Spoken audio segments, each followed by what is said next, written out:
अपनी लैन च लगो ना जो भी लैन च लगो ना।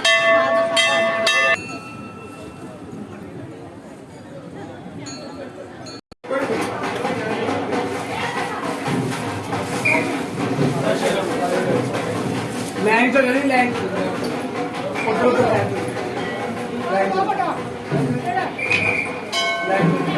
हार करने आंदा रूप तेरा फेरी बुआ दादी प्यारी लगती कोट के जवान तो भला करे जिया बुआ आज मैं जिया बाबा बुआ नु ले आके तेरे बाल तेरी ओनू चंगी लगदी तेनू तेरे बुआ दादी प्यारी लगदी हार करने वाला रूप तेरा बुआ दादी प्यारी लगदी। सब तेरी मेहरबानी है, सब तेरी मेहरबानी है।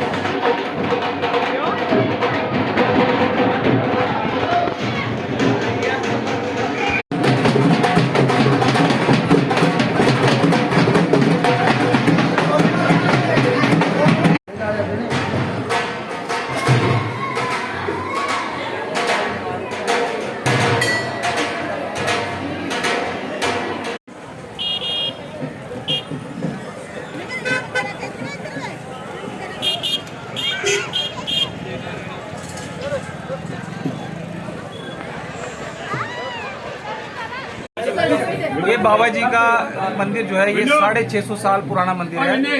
ये प्राचीन स्थान है। आज के दिन मंदिर की स्थापना हुई थी और स्थापना दिवस के तौर पे जो पूर्णिमा आती, कार्तिक की पूर्णिमा के दिन यहाँ पे जो मेला लगता है हर बार। ये बाबा जी जो थे ये घारकोट के रहने वाले थे। घारकोट इनका जन्म स्थान था। वहाँ से जो थे ये डेली 12 साल लगातार बाबा जी ने माता वैष्णो देवी की भक्ति की थी और भक्ति से प्रसन्न होकर जब माता वैष्णो देवी ने इनको दर्शन दिए तो उन्होंने बाबा जी से कहा कि आप मेरे से वरदान मांगो। तो बाबा जी ने कहा कि मुझे कुछ नहीं चाहिए, मैं कुछ नहीं यहाँ से लेना चाहूँ। उन्होंने कहा फिर भी तुम मांगो कुछ। तो उन्होंने कहा कि मुझे कुछ ऐसा कहो कि जिससे मैं आपकी साक्षात सेवा करना चाहता हूँ। तो फिर बाबा जी घर में बुआ दादी ने, माता वैष्णो देवी ने एक बुआ के रूप में जन्म लिया और बुआ कौड़ी के नाम से प्रचलित हुई। बुआ कौड़ी भी बोलते हैं, बुआ जिड़ी वाली भी बोलते हैं, इनके काफ़ी नाम प्रचलित हुए हैं। फिर बाबा जी वहाँ घारकोट से मतलब वहाँ से छोड़ के यहाँ पे आ गए वो पंजोड़ में, क्योंकि उनके एक चाची थी जोजा जो डायन थी और उसने उनको बाबा जी को 2-3 बार मारने की कोशिश की। उनको पहाड़ से धक्का दिया तो माता वैष्णो देवी ने उनको बचाया, बाबा कालीवीर ने उनको बचाया। तो फिर उन्होंने वो स्थान ही वहाँ से घारकोट जो कटरा के पास है वहाँ से छोड़कर वो यहाँ पे आ गए। यहाँ पे आने के बाद फिर बाबा जी अब कुछ खेती करनी थी यहाँ पे, कुछ अपना गुजर बसर करने के लिए। तो बाबा जी जब वहाँ से आए तो वहाँ यहाँ पे एक राजा हुआ करते राजा, तो राजा से उन्होंने ज़मीन कहा कि हमें दे दो कोई ऐसी, तो जो बाबा तालाब में वहाँ पे ज़मीन है वो बाबा जी ने वहाँ पे उसकी वहाँ पे खेती शुरू की। और उसमें ये हुआ राजा के साथ, क्योंकि वो बंजर ज़मीन थी, तो उसके साथ ये हुआ कि चौथा हिस्सा जो होगा वो राजा का होगा, 3 हिस्से जो होंगे वो बाबा जी के होंगे। लेकिन जब वहाँ पे गेहूं हुई, इतनी ज़्यादा गेहूं हुई, बाबा जी ने मेहनत की उसमें बहुत ज़्यादा, तो माता वैष्णो देवी का आशीर्वाद भी था उनके ऊपर। तो जो वीर सिंह मेहता था, जो वजीर था, वो लालची हो गया। तो उसने क्या किया, सारी की सारी बोरियां जो थी वो गेहूं की जो भरना शुरू कर दी। तब बाबा जी ने वहाँ पे खड़े होकर उस गेहूं के ढेर के ऊपर खड़े होकर अपने आप को कटारा मारा और उन्होंने कहा कि मैं जो है ये अपना हक, मैंने अपनी बहुत मेहनत की, मैं अपना हक ऐसे नहीं जाने दूंगा। तब वो वहाँ पे खड़े होकर जैसे उन्होंने कटारा मारा, उसी समय इतना आंधी तूफान बारिश इतनी ज़्यादा आई कि सारी की सारी कनक बह गई।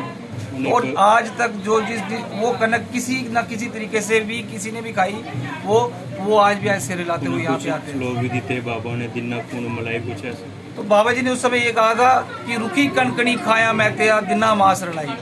वो चीज़ जो थी वो बाबा जी ने इसलिए कहा था कि वो जो वीर सिंह मेहता था वो लालची हो गया था, तो उसने जब गलत किया तो बाबा जी ने ये श्लोक बोले, उन्होंने कहा कि मैं लोग भी देते बाबा ने दिन खून मलाई कुछ ऐसे। तो बाबा जी ने उस समय ये कहा था कि रुखी कनकनी खाया मैं तेरा दिना मास रलाई। वो चीज़ जो थी वो बाबा जी ने इसलिए कहा था कि वो जो वीर सिंह मेहता था वो लालची हो गया था, तो उसने जब गलत किया तो बाबा जी ने ये श्लोक बोले, उन्होंने कहा कि मैं जो है अपना हक नहीं दूंगा, ठीक है, ये रूखी नहीं खाने दूंगा तुमको, मैं इसमें अपना जो है अपना खून अपना मांस मिला के दूँ, फिर उसको खाना तुम।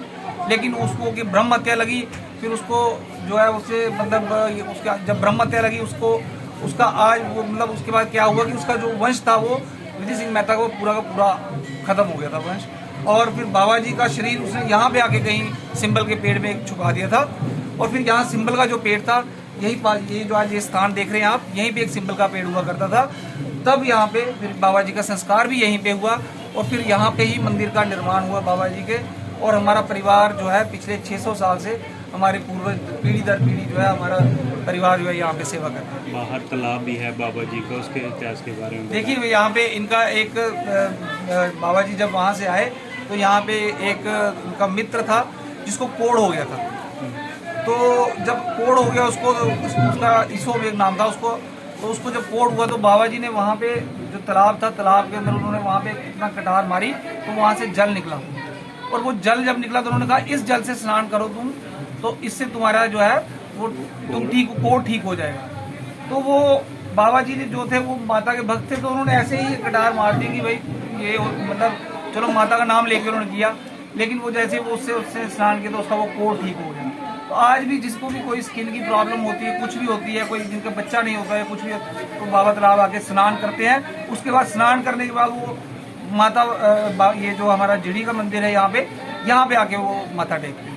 कुछ लोग ऐसे सफाई व्यवस्था भी नहीं करते हैं, एकदम डाल देते हैं आगे पीछे, क्या मैसेज देना चाहेंगे लोगों को? देखिए, लोगों को यही मैसेज देना चाहते हैं कि स्वच्छता बनाए रखें यहाँ पे, ठीक है, क्योंकि ये जो है सभी डिपार्टमेंट जितने भी हैं सारे डिपार्टमेंट पूरा योगदान दे रहे हैं। वो यहाँ पे चाहे क्या वो मतलब पुलिस की तरफ से जो पुलिस प्रशासन है या टूरिज्म डिपार्टमेंट है और भी जो डिपार्टमेंट्स जो इसके साथ एसडीएम साहब है हमारे यहाँ पे, तो सारे जितने भी सब पूरा योगदान दे रहे हैं। लेकिन लोगों से ये है कि हम एक गुजारिश करते हैं कि थोड़ा सा गंद ना डालें और ये सहयोग करें कि ये एक साफ सुथरा मेला हो। और जो ये इस बार 2 साल बाद मेला हुआ है, ये इस मेले को बढ़ चढ़कर लोग हिस्सा लें और यहाँ पे आके माथा टेकें। इस बार श्रद्धालुओं में भी काफी बढ़ोतरी होगी, उसके लिए क्या कहेंगे? देखिए, जो श्रद्धालुओं में बढ़ोतरी तो इस बार होगी क्योंकि 2 साल से वो नहीं आए हैं, तो उसके लिए प्रशासन जो है उन्होंने